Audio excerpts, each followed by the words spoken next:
प्यारे बच्चों, आज हम पढ़ेंगे सेंट्रीपिटल एक्सेलरेशन के बारे में। ये क्या होता है? Acceleration acting on an object undergoing uniform circular motion is called centripetal acceleration.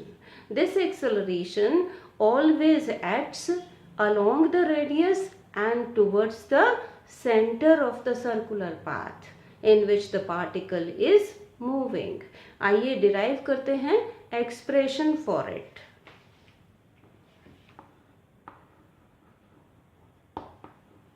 Consider a particle undergoing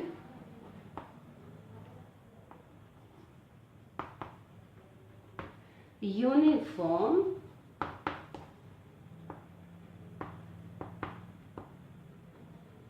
circular motion.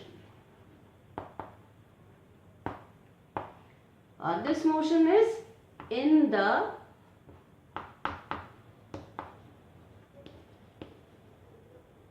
plane of the blackboard. आप लिखेंगे in the plane of the paper.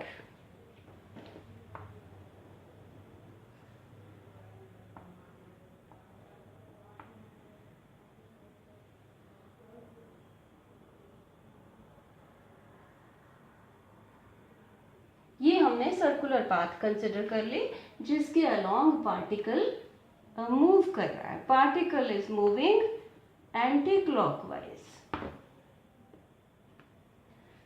Late m is the mass of the particle.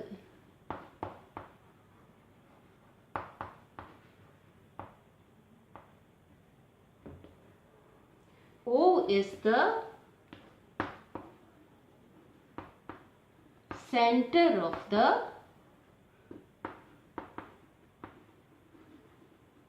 circular path in which the particle is moving.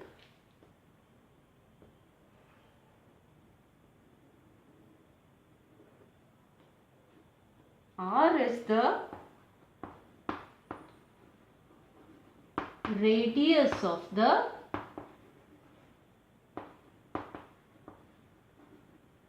circular path, and V is uniform speed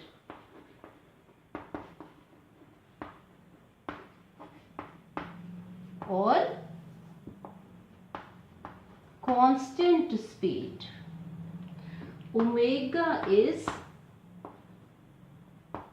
uniform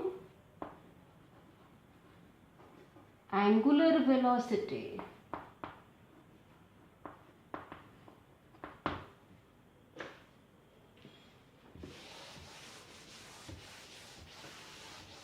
Let at any time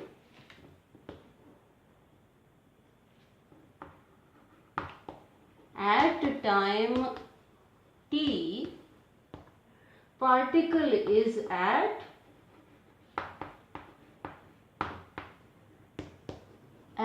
p, यहाँ पर है, where OP vector is equal to R1 vector.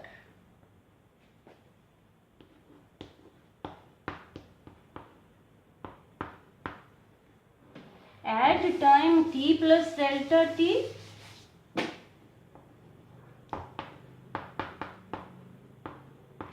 particle reaches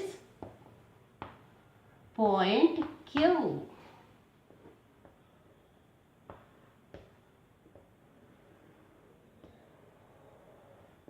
Where this vector OQ vector is equal to R2 vector.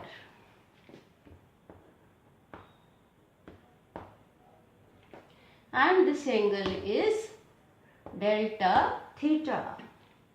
Delta theta is the angle described in time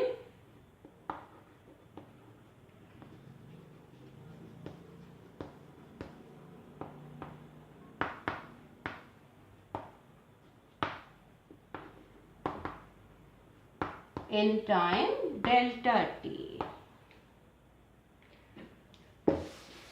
कह सकते हैं कि it is angular displacement in time delta T. अब क्योंकि particle जो है वो circular path में मूव कर रहा है और आर रेडियस है, अब यहाँ ये भी रेडियस है, ये भी रेडियस है, तो इट इज क्लियर दैट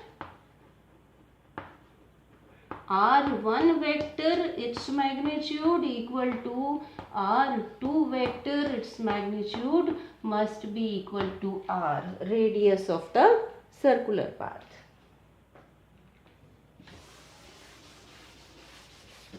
हम लिख सकते हैं omega is equal to delta theta over delta T.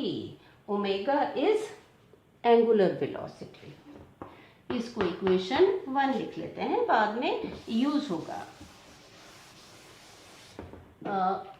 Velocity जो होती है दैट इज वेलोसिटी से at point P is along the tangent to the circular path at point P. तो let us say कि let V1 vector velocity of particle at P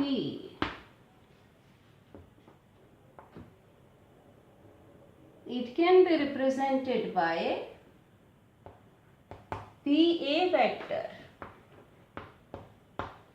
V1 vector is equal to PA vector. इसी तरह से velocity at Q, late us से V2 vector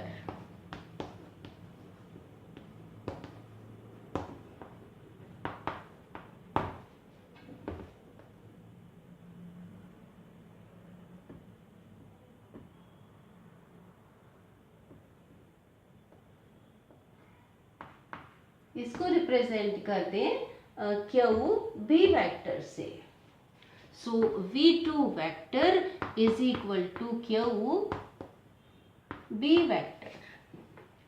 अब क्योंकि speed constant है, particle is moving with constant speed, uniform speed, तो हम कह सकते हैं कि V1 because the particle is moving with uniform speed, therefore V1 vector its magnitude must be equal to V2 vector its magnitude, and this is equal to V, must be equal to V. चलिए अब क्या करते हैं कि अगर हम निकाल लें चेंज इन वेलोसिटी तो हमारे लिए इजी हो जाएगा एक्सेलरेशन निकालना, क्योंकि एक्सेलरेशन क्या होता है, rate of change of velocity. तो चलिए निकालते हैं. टू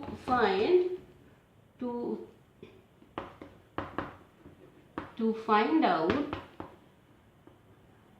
चेंज इन वेलोसिटी क्या करें, कंसिडर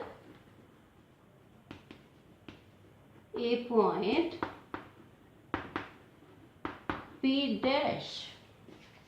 ये पॉइंट P dash कंसिडर कर लें और P dash से क्या करें, ड्रॉ, क्या ड्रॉ करना है, P dash A dash. Draw vector P dash A dash equal to V1 vector. अब यहां से V1 वेक्टर को इसके पैरेलल मूव करके यहां ले आए. Also draw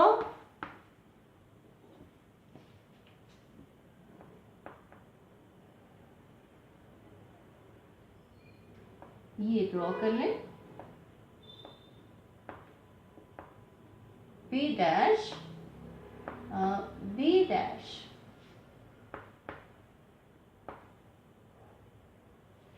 P dash B dash vector equal to V2 vector. तो हमने क्या किया, V1 वेक्टर ड्रॉ किया equal to P dash A dash vector draw किया equal to V1 vector and P dash B dash vector equal to V2 vector by moving it parallel to itself. अब क्या करें, join कर दें, join A dash B dash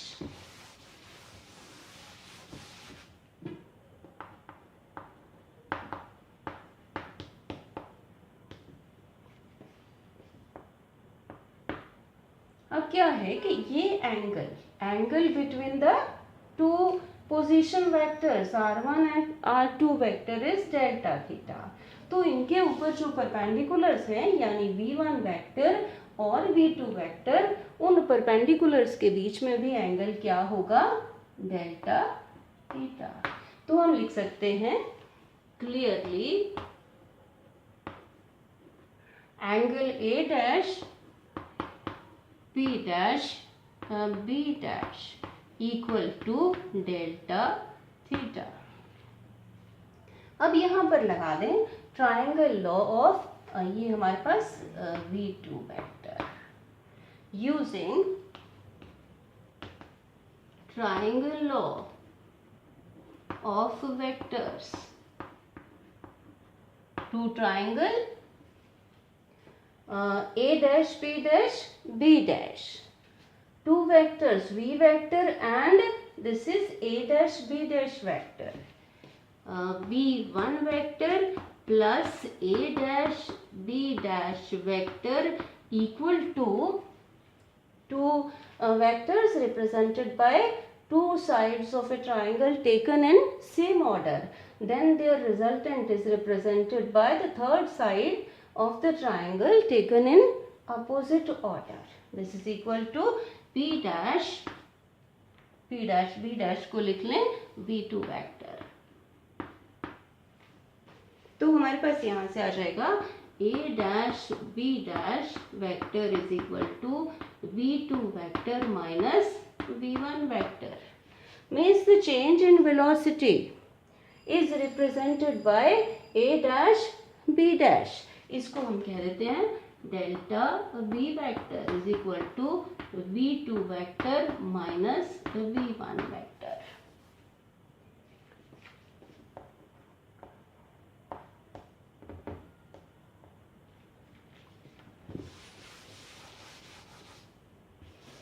अब जब time जो है वो टाइम डेल्टा t जैसे जैसे कम होगा, if delta t becomes very small, या हम कहें कि if delta t approaches 0 then B dash approaches, B dash comes, point B dash comes very close to A dash, means A dash B dash becomes very small, that is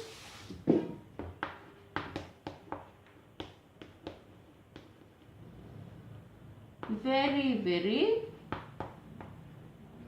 small. When it becomes very small, it can be considered as an arc of radius equal to A dash B dash. So A dash B dash can be considered to be an arc of radius, how much? P dash A dash vector, its magnitude, and the magnitude is V. Means A dash B dash can be considered to be an arc of radius V. इस case में हम लिख सकते हैं angle is equal to arc over radius. हमें पता है कि ये फॉर्मूला वैलिड होता है स्मॉल एंगल्स के लिए, तभी हमने यहाँ कहा डेल्टा टी अप्रोचेस 0 और delta theta is equal to A dash B dash R के dash B dash over radius B. यहां से हम लिख लेते हैं A dash B dash, A dash B dash is equal to v into delta theta. A dash B dash को हम vector लिख करके उसका मैग्नीट्यूड लिख लेते हैं,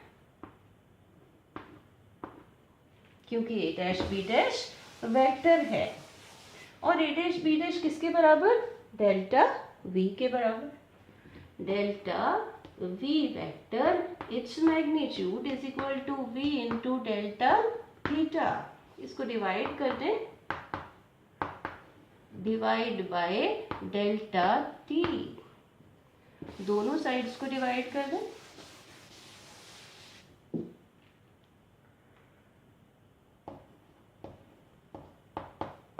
over delta t equal to v delta theta over delta t। Rate of change of velocity क्या होती है, एक्सेलरेशन, इस केस में सेंट्रीपिटल एक्सेलरेशन, और इसको लिख लेते हैं a with subscript c, delta v vector over delta t, a c vector form में। जब यहाँ मॉडुलस लिया तब हमने इसको इसका मैग्नीट्यूड लिखा equal to v into delta theta over delta t। Equation 1 से क्या आया, ओमेगा एंगुलर वेलोसिटी। तो ये हमारे पास एक एक्सप्रेशन आ गया एक्सेलरेशन के लिए, सेंट्रीपिटल एक्सेलरेशन के लिए। दूसरा एक्सप्रेशन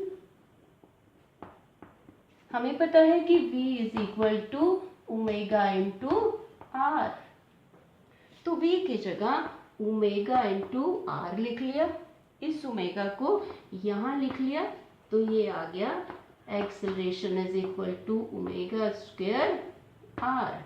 दूसरा एक्सप्रेशन, अब तीसरा expression,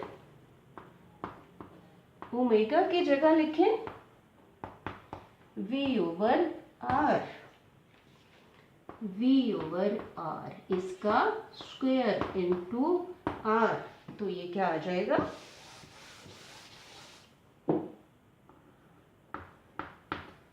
v square over r square into r। Centripetal acceleration is equal to v square over r। तो हमारे पास तीन एक्सप्रेशंस आ गए, v into omega, omega square r, और तीसरा v स्क्वायर ओवर r। चलिए अब बात करते हैं direction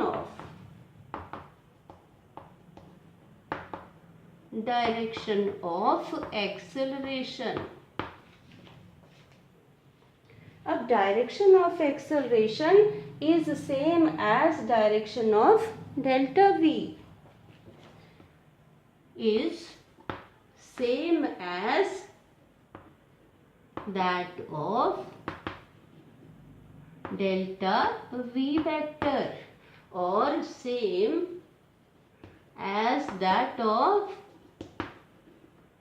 a dash b dash।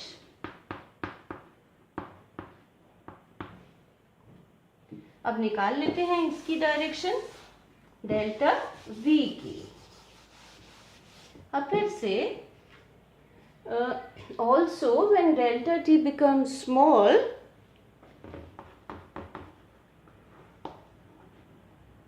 delta t approaches 0, then a dash with b dash, b dash is coming close to a dash, so a dash b dash is becoming more and more perpendicular to b dash a dash। A dash B dash becomes more and more perpendicular to velocity vector B dash A dash or V1 vector at this place. अब क्योंकि ये जो V1 vector है at a point, because velocity at a point is along the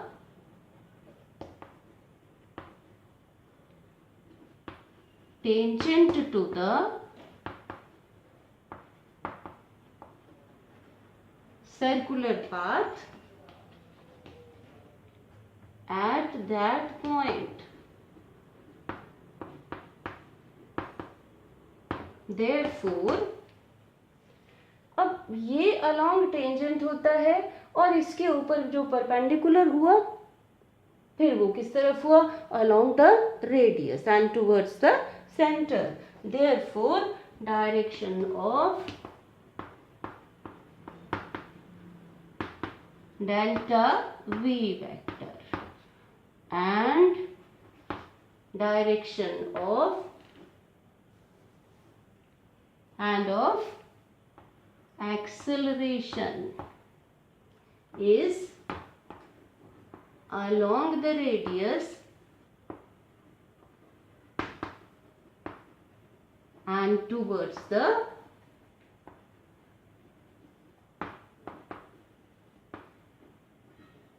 center of the circular path. चलिए अब बात करते हैं सेंट्रीपिटल फोर्स की.